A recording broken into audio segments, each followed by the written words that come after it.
একে একে বানিয়ে তুলব সব, তুমি দেখে নিও।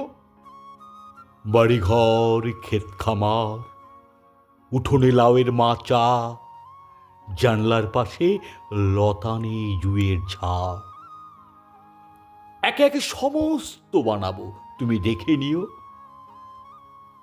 দক্ষিণে পুকুর থাকলে ভালো হয় তুমি বলেছিলে, অবশ্য থাকবে।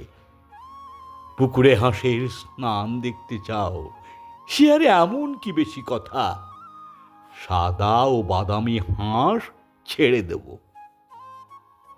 যা চাও সমস্ত হবে, একই সঙ্গে হয়তো হবে না, কিন্তু একে একে হবে। ভালোবাসা থাকলে সব হয়, দেখো সব হবে। যা কিছু বানানো যায় আমি সব দুই হাতে দিনে দিনে বানিয়ে তুলব, তুমি দেখে নিও।